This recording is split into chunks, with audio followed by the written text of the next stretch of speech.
Our Advent series this year that Chris started us out on is All I Want for Christmas Is. Chris spoke last week on justice.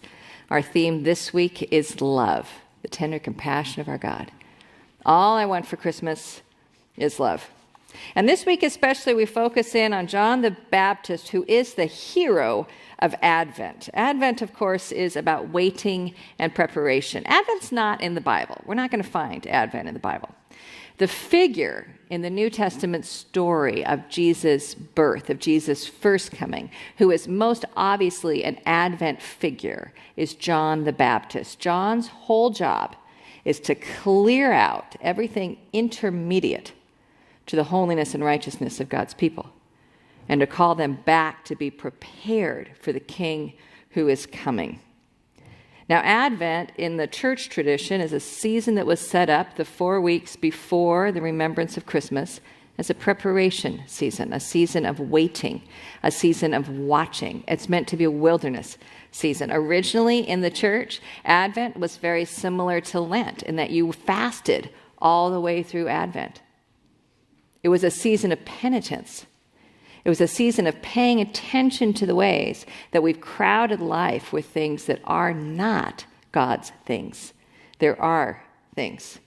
John is the voice crying in the wilderness to prepare the way for Jesus, and Advent for us in the Christmas season does the same thing. Advent is the voice crying in the wilderness to actually turn to us to Jesus in the Christmas season when there's so many other distractions and so many other stuff that gets in there, especially in our Western civilization expression of Christmas. I like to actually say that Advent is the prophet who calls us away from the idolatry of Christmas into the celebration of a true Christmas. See, our cultural Christmas is a stark opposite to Advent. Now, I have to tell you, I love Christmas. You know me, I watch these Hallmark movies, I do my puzzles, I make my cookies, I decorate. Christmas is great. The issue isn't enjoying the Christmas season. The issue is when secondary things become primary things. The issue is when all the activity crowds out our anticipation, our expectation, our reception of the gift of God in Jesus Christ. Christmas in the West reminds me of, have you ever, this happens at our house every holiday because I tend to really like the appetizers. So I make a lot of appetizers and we always have the candy and the cookies out. So by the time you get to dinner, no one's hungry. All 4 of us at Thanksgiving this year just wrapped up our Thanksgiving plate and went back to it later, right? We just kind of snack our way through and then you're not hungry, yeah?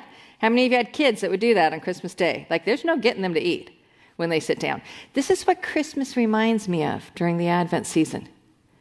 That our Christmas focus and our Christmas celebrations in the West often, just give us these snacks, these intermediate snacks of what God has promised, and we lose all hunger, all desire for the feast that will come when Jesus returns. We lose all hunger, we lose all desire for the actual celebration that we look forward to, which is the return of Jesus Christ.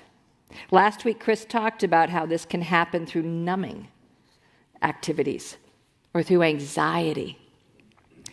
Throughout the weeks to come, including today, we're looking at how we have this God-given desire for love, this desire for joy, this desire for homecoming and reunions, this desire for peace, this desire for wonder.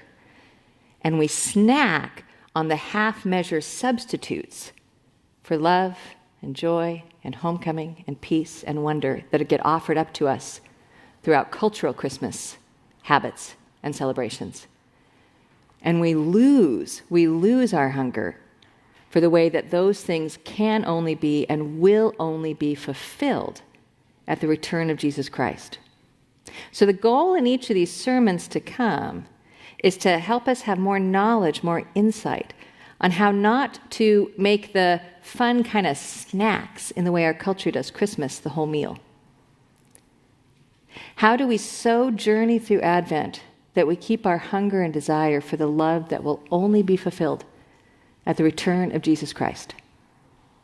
How do we orient our practices, our prayers, our hopes, our actions, our activities in Advent, so that we don't shortcut the good desire for a love that can only be fulfilled at the return of Jesus Christ by snacking on all the intermediate expressions of human love on the meantime. That's the question for today's sermon. If any of you ever come across the tag on different things online and social media, relationship goals or couple goals, anybody ever seen that? Yeah, it kind of depends on your age a little bit. There's a slide here that I don't know if we don't have it in-house, but I'll describe it to you. In about 2017 or so, somebody posted on Reddit this picture of this couple coming out of Costco. And one of them the husband is pushing his wife. The wife is sitting up on the cart like this. And he is pushing her through the Costco parking lot. And somebody posted a picture of that on Reddit and put hashtag relationship goals. And the tag relationship goals had been online for a while, since about 2009 or so. But it just took off on Reddit. And then you saw it everywhere, right?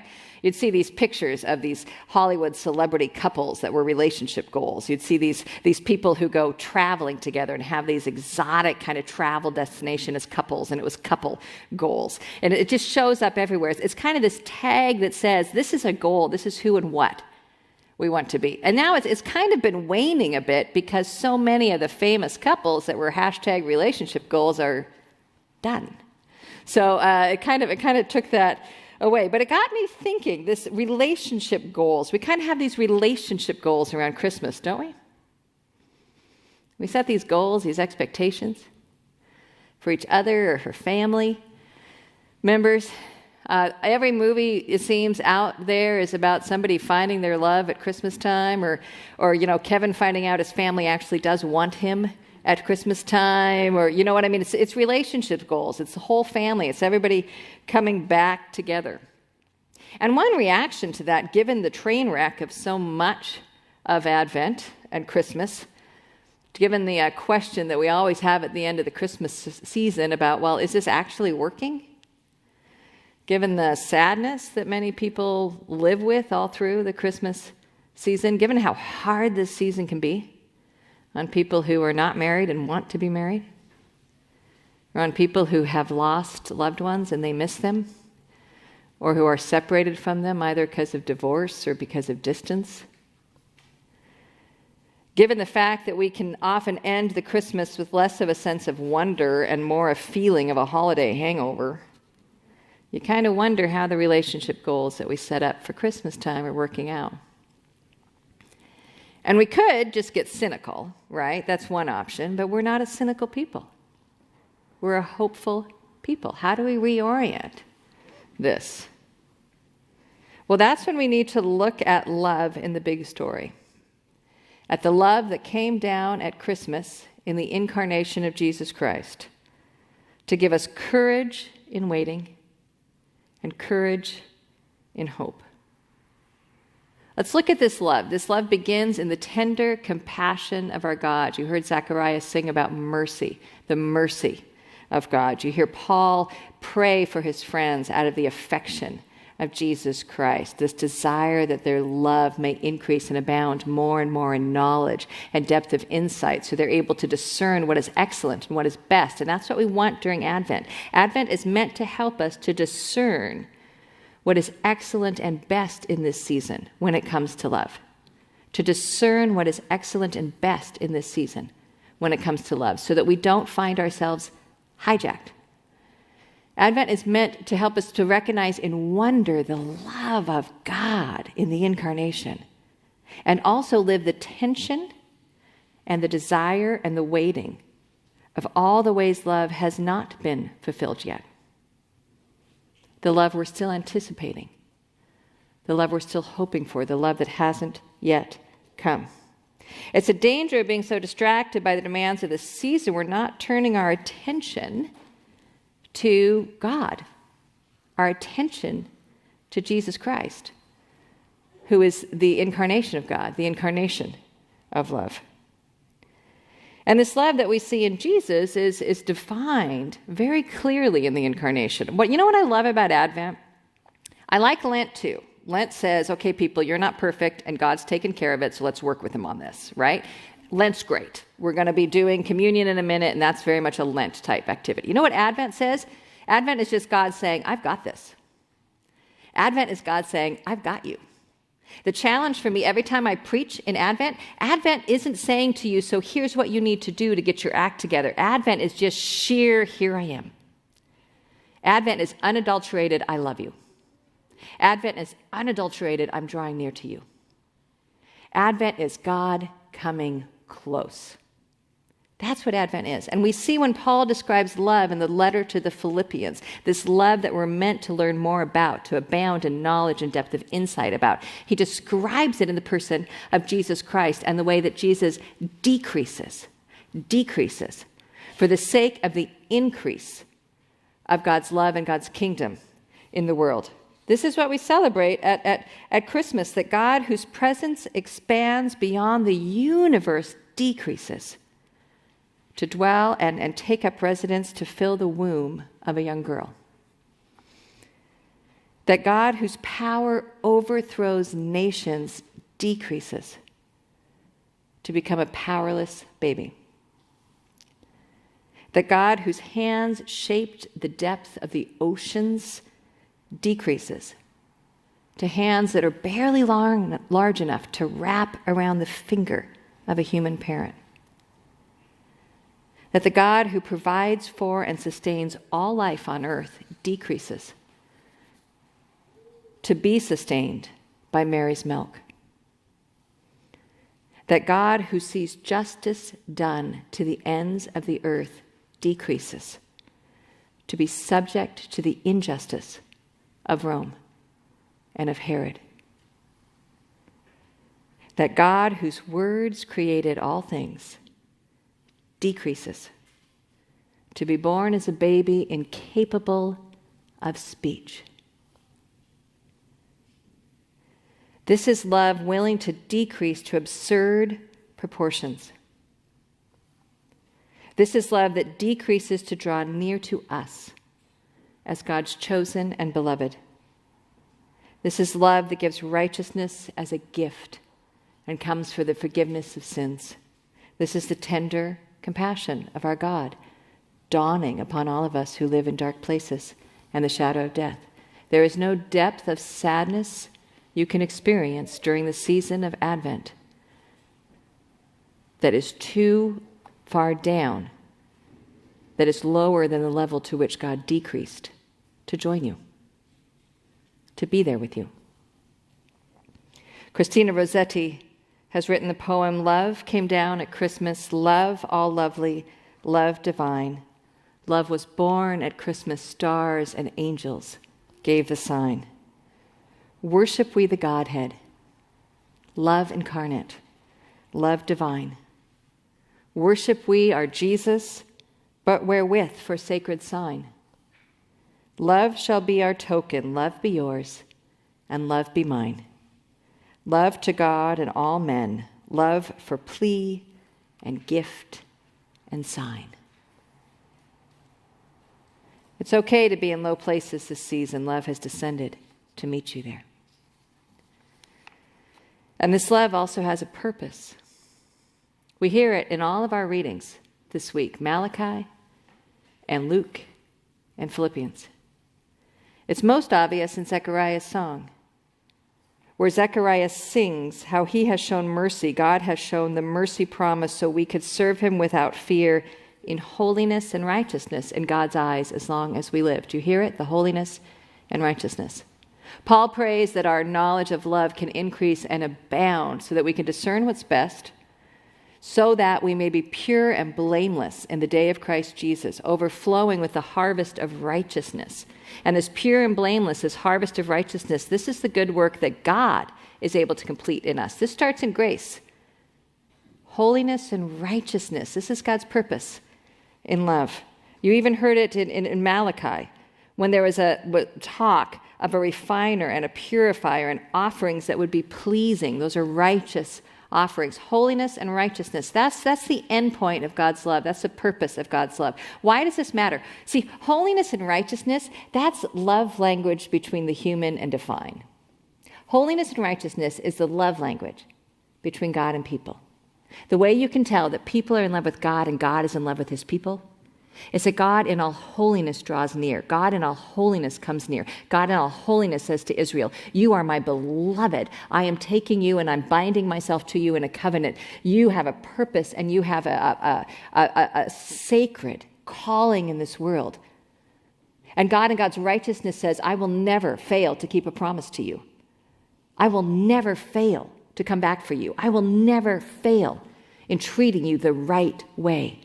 Holiness and righteousness, that's the fruit of this relationship of love between God and God's people. And when God's people live out holiness and righteousness, it's a love story. It's a love song. It's a love response to God. See, the purpose of love isn't love in itself. The purpose of love is holiness and righteousness. It's this relationship between God's and God's people. It's that relationship that God is the reason that God took up human flesh in Jesus Christ. And when I think about our culture and I think about how we love at Christmas time, right? We love at Christmas time. But think about the stories we tell. In the stories we tell, love is the goal, isn't it? Love is the goal. Love is the purpose. Love is what we're going for. We've detached love from God, reattached it only to human relationships, and made it the whole goal. But even doing that, we cannot detach ourselves from this desire for holiness and righteousness as the language of love.